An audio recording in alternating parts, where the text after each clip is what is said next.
What's up? I'm Anthony Polanco. This is the GodXP Spiritual Fitness Podcast.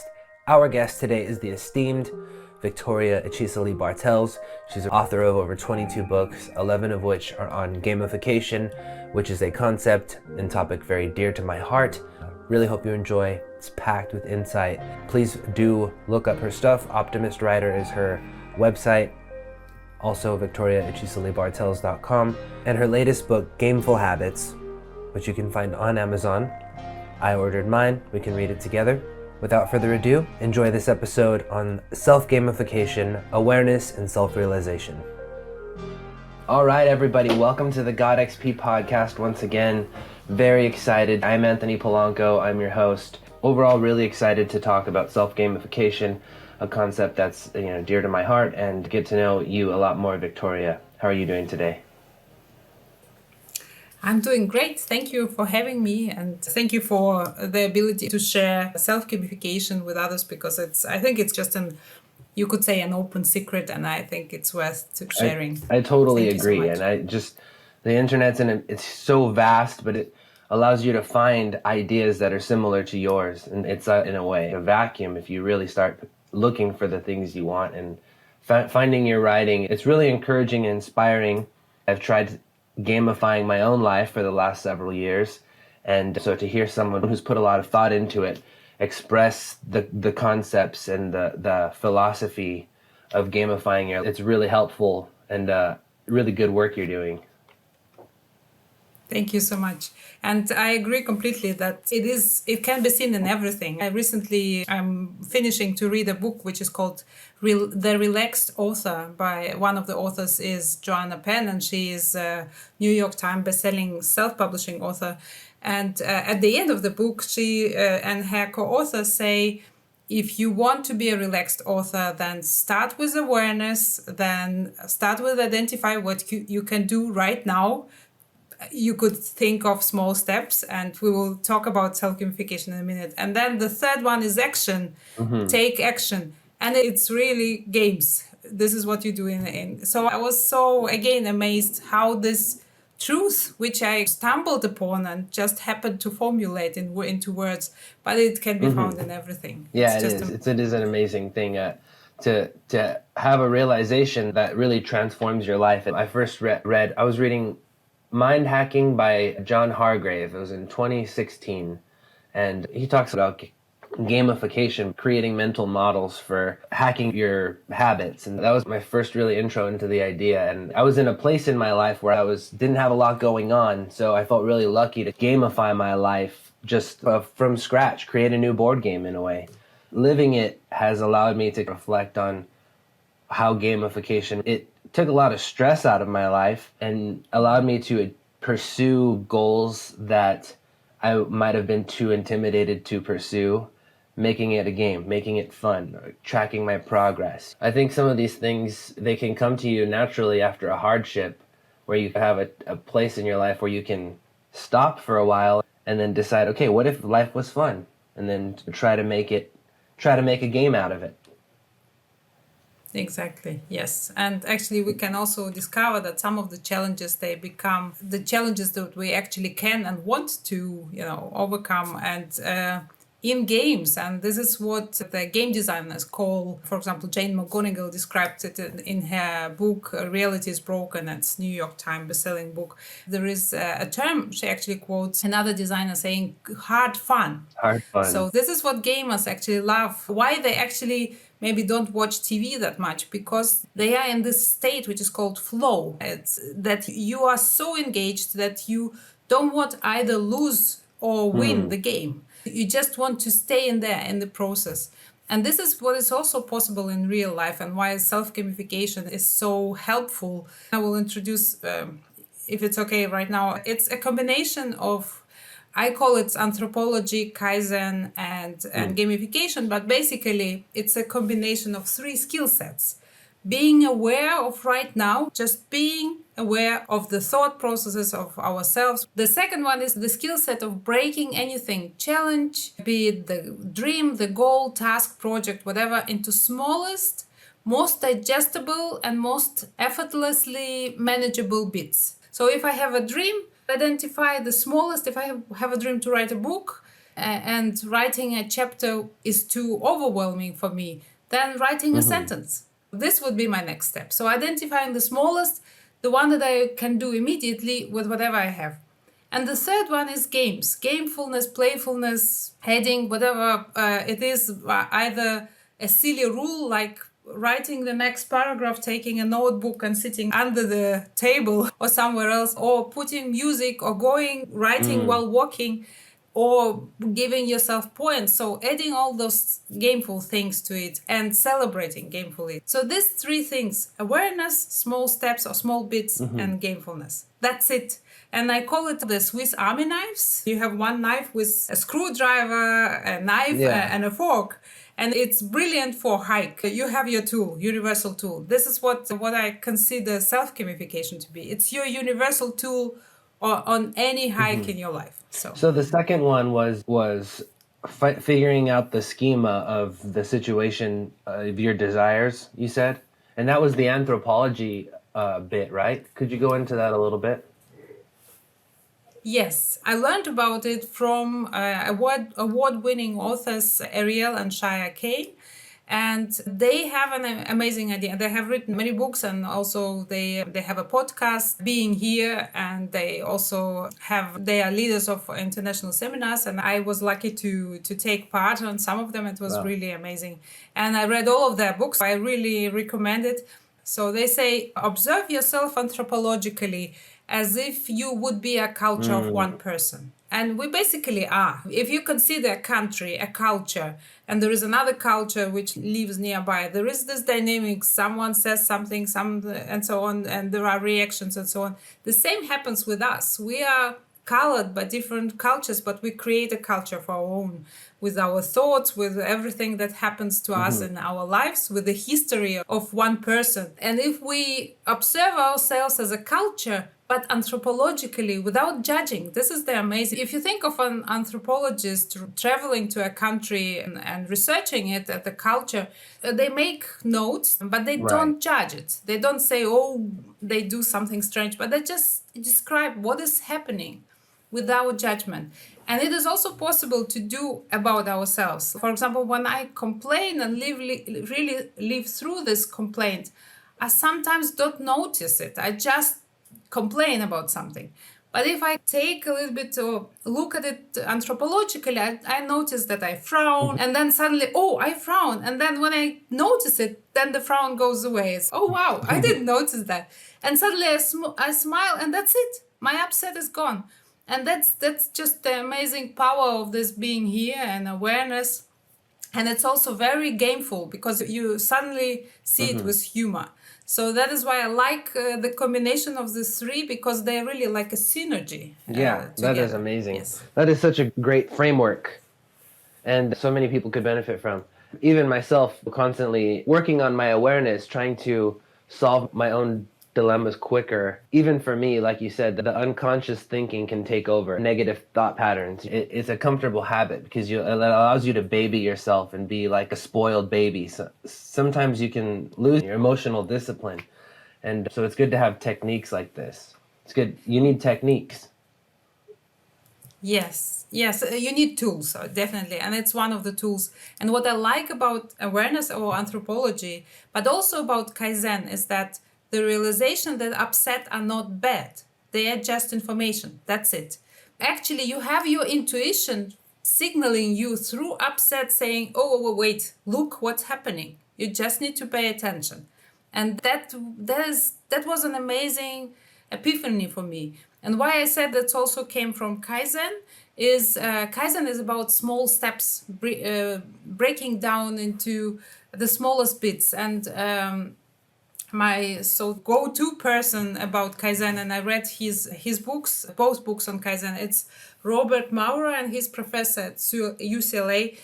And he has one quote in one of the books that just was so amazing for me. So I paraphrase maybe a little bit, I don't remember word by word, but he says, if you notice that you resist a small step, it means the step is still too big. That was wow. I wrote and published a book called 5-Minute Perseverance Game. But I noticed that I couldn't do some things in 5 minutes. And I realized, okay, maybe 5 minutes were too long. So let's break it down. And I took like straight posture. And I took this for a month, just for 15 seconds. And it worked. I did it every single day, even if I thought that I didn't want to practice straight posture. And it's just amazing, this realization. So it's, if I resist something, it's not bad. It just means that something doesn't work, and I just need to look what doesn't break work. down, break that thing down more. Wow. Exactly. That's another point of awareness, a realization point. Whenever you reach friction, know that you can break that signal down, divide it into an easier component. And a lot of times we get to that point and our subconscious will just change the scene, say do something else. So in those moments, that's when you need the awareness. Like in that moment, as soon as you reach that friction point, instead of changing your mind to something else, look at it and realize I can break this down, and then I can keep going through. Absolutely. Yes. Awareness is like a torch. It just illuminates what is happening in your life. And so what you're saying is, at a certain point, even 5 minutes of concentration can be too much. And so if you break it down into 2 minutes, 1 minute, or even 15 seconds of concentration, just to keep yourself in the game instead of tuning out into the unconscious river of life again. Yes, and it depends on the game. So sometimes your game could be not necessarily at point in time, and actually a timer is always on my desk, always. But just for example, I don't know, a paragraph of text, that's it. So you just give yourself a certain bit of work that you do. And you say, for example, when I self-edit, sometimes I procrastinate. So I say, okay, I will do just one paragraph of text and give myself a point. And at some point, because this motivation comes, oh, I did that, actually it was easy, I will do another one. Oh, okay, I'll do another one. And then it happens like more than several pages, even if I didn't plan to do the pages. So how do you keep track of your points, just out of curiosity? There are different games. I have many self-motivational games. One of them, I call it Project Booster, which is what I just mentioned with paragraphs. So if something really tedious and I resist it very much, I just take a notebook or just a scrap of paper and just make the tally. That's 1, 2, 3, 4, 5, 1, 3. And I just do for every single bit. And as soon as the process flows, because I'm more and more engaged in it, I just forget the scrap of paper and throw it away. The game and is that's over. it. Okay. Yes, exactly. And another game, which is actually without recording points, it's a quite recent one. I call it instead of game, which means there's that, and I actually record, but I don't record a point. I don't know if you can see it, but I just record saying, where is it? Here. Oh, yeah. Instead of game, and then I say how many days I did it in a row. So the game is very simple. What I mentioned about frowning. So I just see what is happening if I have a worry or upset. So I try to see what it is and what I can replace it with. So without judging, I am upset now. Okay, what can I do that it's fun? It's not that I run away, but at first I have to see it. And sometimes it's actually, once it happened to me that I wasn't trying to replace the worry, I actually found out that my truth was to acknowledge the worry and see that I was actually running from certain things. I wrote an email and so on and agreed with a person that what it is was about. Nobody was upset at the end. But I was really worried and tried to go against it. And that is what I like about this instead of game, because it gives me the awareness, like to see what is happening, what is not quite right. There are many other games where I really record on streaks and so on. So one of, for example, if you see sleep points and sleep score. So this is my super sleeper game. So you do this as like a daily journal? Yes. So this is I call it, I don't know, stars, donuts, and etc. game book. So this is my points on different games. So this is my streak. I have my titles here, my gemstones for the sleep I have aching joints, so I try to work out a little bit every day. I go for a walk, 7,000 steps a day. I get gemstones for that, and then push-ups or workout with weights. I record all that, so I get all those, points. I am not so strict. It's silly. It's just on paper. All those gemstones, treasure, whatever. But but the byproduct is my health. Here, where awareness comes again in gamefulness, it's really important that you actually become aware what is fun for you. So fun is really important in this. It's about fun is not only a tool, the gameful tool that you have, but it's also really your compass, how to find the way, which direction to take. That's a good point. Yeah, gamification is designed to make your life more fun. Making my life a game really was the mindset shift that I needed to see. Life could be a game to me. I think it's Marcus Aurelius says, you consider that you've already died. Now take what you have left and live your life. What if this was just a free pass, this game of life? And that allowed me to start doing the things I always wanted to do and make it fun. It was no longer the societal pressure of what should I do, but it became like, what do I want to do? And keeping track of the progress, similar to yours, writing just like a 1 through 10. How have I done this week? And over time, looking at my progress. And that allowed me to get my life over time to a much better place just by taking an objective view of the things I'm doing and seeing how fun and fulfilling it is.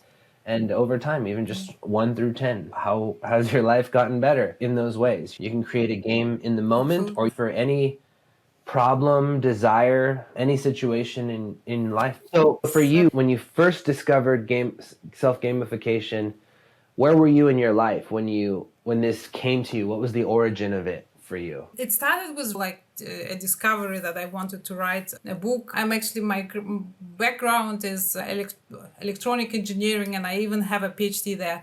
But a bit later or more, many years later, after my PhD, I actually discovered I wanted to write a book about my father. And he died when I was 10 years old, and he lost actually his family during the Second World War.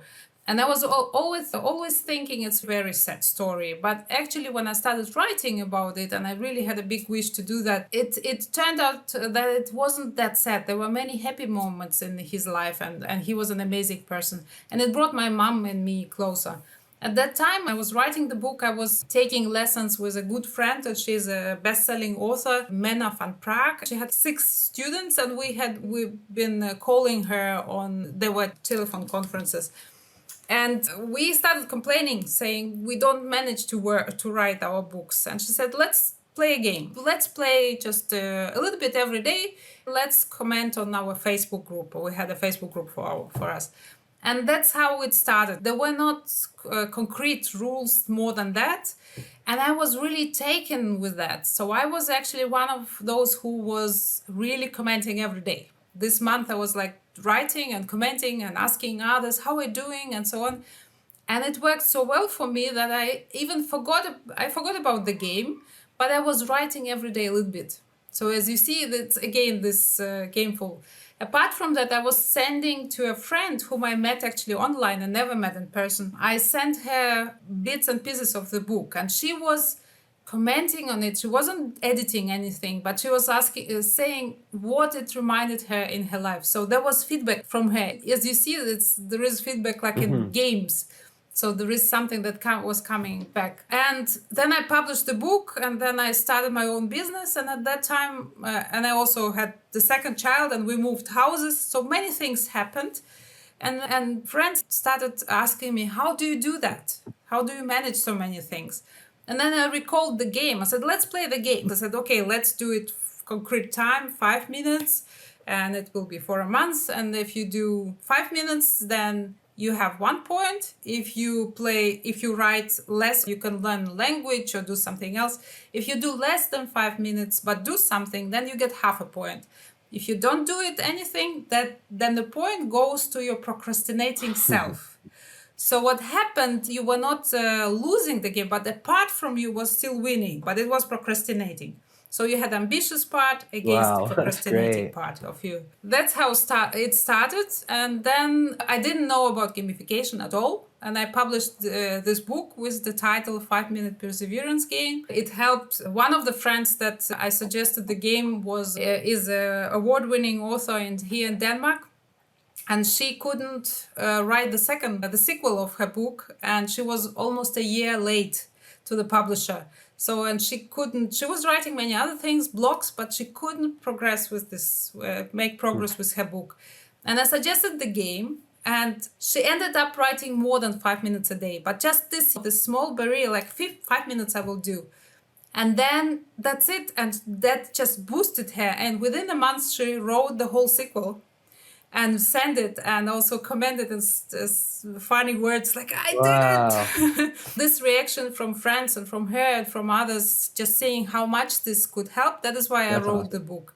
Later, a friend whom I told about the book, she said, I heard about it in college, it's called gamification. I was, gamey what?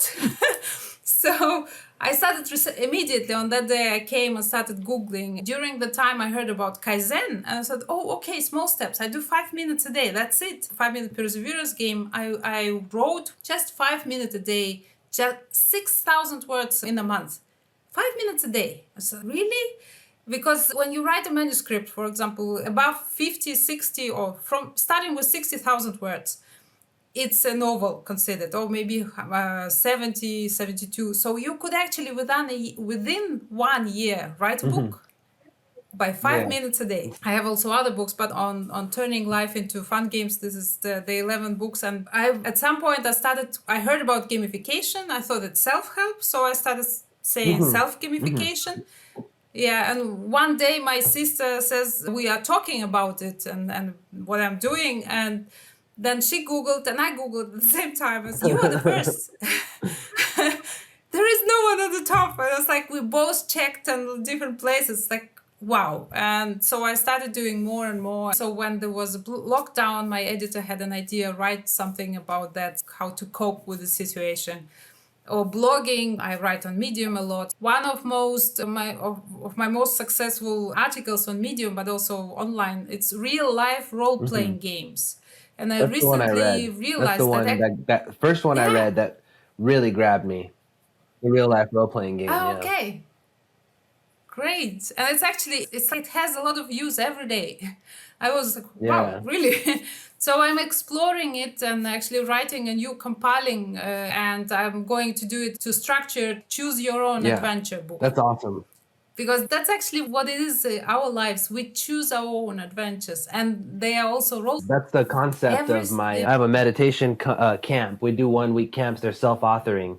The whole idea is that we're playing a one-player game in life. The game is for you to decide, and the camp is designed as like a 1 week camp, similar to your book probably, where it just puts you through the framework of gamifying your problems until you solve them, and the meditation goes hand in hand. But I read the article because my whole philosophy is the whole like one player game of life, and the essay did such a good job of just like putting you in the mindset, life is a game and I can use games to make my life happen the way I want, the way I've always dreamed of. Absolutely. And I like what you said about one player game. And I discovered a psychological phenomenon. It's actually was discovered by psychologists who researched the game called World of Warcraft, and it's a very popular game. And I read it about it in Jane McGonigal's book Reality is Broken. So they have discovered that 70% of the time people who are there, they just do their Wow. own thing. So they don't play together. They just do their own things without interacting with others.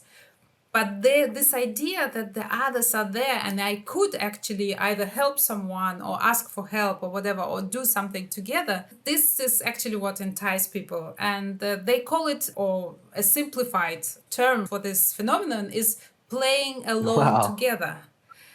My sister is 8.5 years older than I am. And my parents and I went to Algeria for 3 years, and she had to stay in the Soviet Union. We come originally from Soviet Union for this 3 years. So we were 3 years apart, but many years we were together. And actually, our interests, because of the different age or big age distance, were very different, but we often did something alone together. Everyone, so every single one of our own thing, but we were sitting close to each other and so on. And it's just amazing effect, actually, because you still feel together with other people. So this is how I see self-gamification. It's a massively Yeah. single player game where you do alone. You can play games with the others, sometimes like project games, you participate together and so on. But still this process of self-gamification, it's important that we both aware that we're a single player game, but it is a massively way we can interact and learn Right. from Yeah, each it's other. a extreme individuation where you're individual, but for the good of the people around you, hopefully, as you because you if you nurture yourself, then you can be a better benefit to others. And so the sad part of life is you could be extremely close to someone and still not know anything about what their experience is. You could be married to someone for decades and still have no clue what it's like to really be them and see the world from their eyes. And that's what makes life individual. That's what makes it one player, because ultimately when you go, no one will ever know what it was like to be you. And I think that's why gamification is so important, because while you're here, why not do that thing that's always been on your heart, or that those things deep down that you feel like would make it all worthwhile. And the best way to bless the people you love and to give them the love that you want to give is to fully do that for yourself, fully pursue this game of life. And having these tools is the way to do that. Yes. And actually awareness helps here a lot, because you can discover other games that you don't know. And I would like to address here the definition of games by also Jane McGonigal. She says that games are, so you can strip down all the complexity into just four main components. It's goals, rules, feedback systems, and voluntary participation. So that's it. And when I read it, I was like, oh my goodness, it's everything is a game. Any project, any task, anything. If you take an employment contract, you have a goal there saying what is your task actually in your position as employees. Then there are rules there that you should do those and those things to accomplish this task. Then there is feedback system. You meet with your manager every month, every year, or whatever, and there is a feedback through these discussions, but also maybe even written feedback.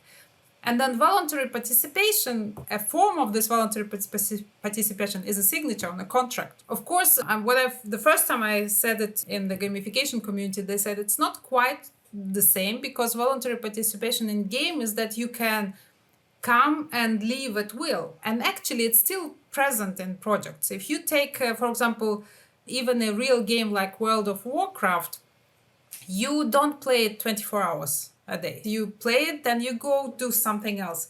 And the same with work. We do a project, we do a task, we make a call and so on, and then we leave it and do something else. I realized that with awareness, it's really when you are in games, if you look at observe what is happening, then you can actually adjust any project, which is already a game, in such a way that it feels like a game for you. Yeah, That's you can it. always gamify Yeah. the moment, or the small there's always a micro game inside of most situations, especially involving other humans. Yes. And if you see, for example, sometimes we might resent if someone comes like with an idea or an assignment. For example, as a teacher will come and say, do this and do that, this exercise. And we might resent it. But actually, if we see it as a game, it becomes much faster or much, much easier to. If somebody offers, do you want to test a game? We actually more readily try it. And if we start just being aware that any project is already a game and we could try it, then it was like, okay, yeah, it loses Yeah, the drama. yeah. For example, this book that I mentioned, Self-Gamification Happiness Formula, it actually came out of a crowdfunding campaign. It didn't work out, so I didn't manage to get the minimum for crowdfunding.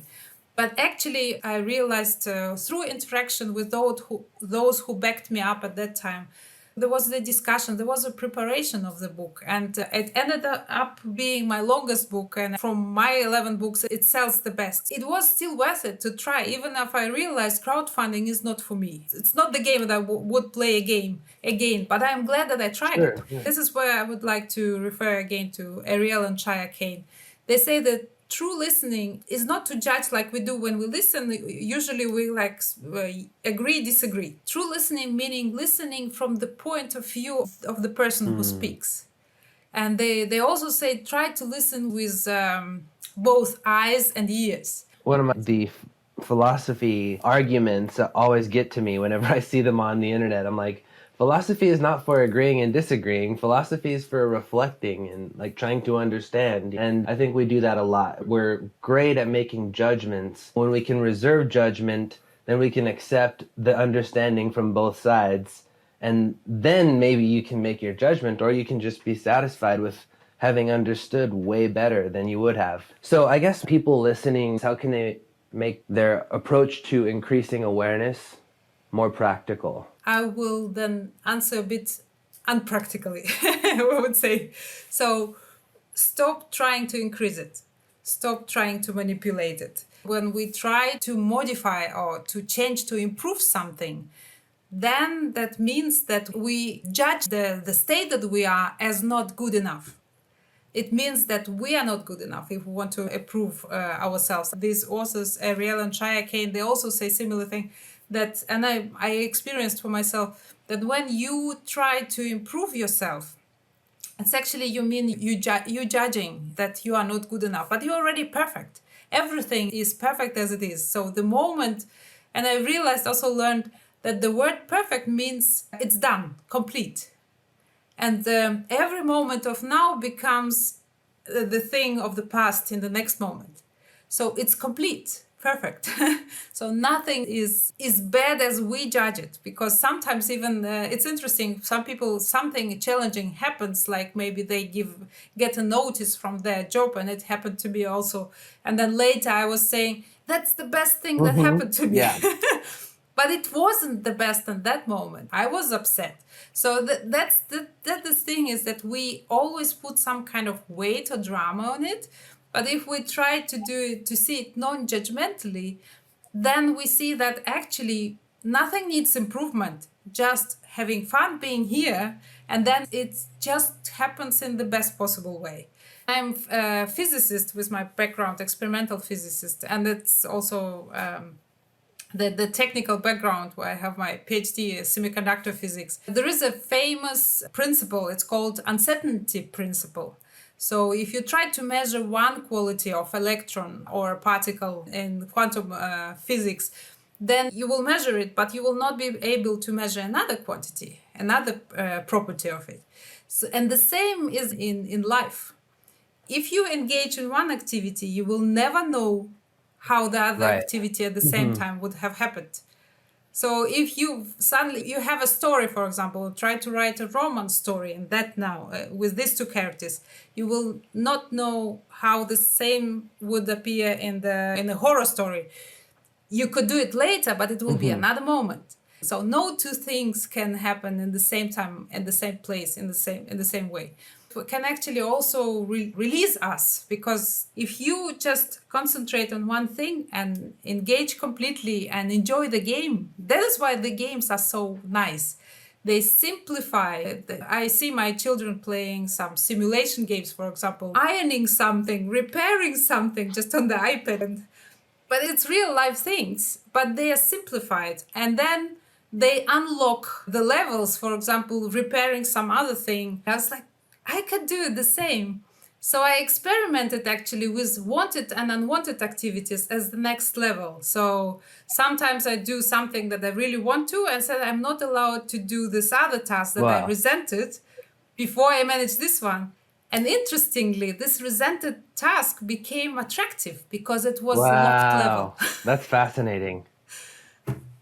That's really fascinating. Just this experimenting and without judgment. So I become more and more skilled in realizing I have this amazing lab with my brain, which is sometimes hilarious. Sometimes, of course, I have those strange thoughts, but also really nice, interesting thoughts also happen there. When I read some of my books, I'm like, really? I said that? I was like, Yeah, great. And it I was love several that. years ago.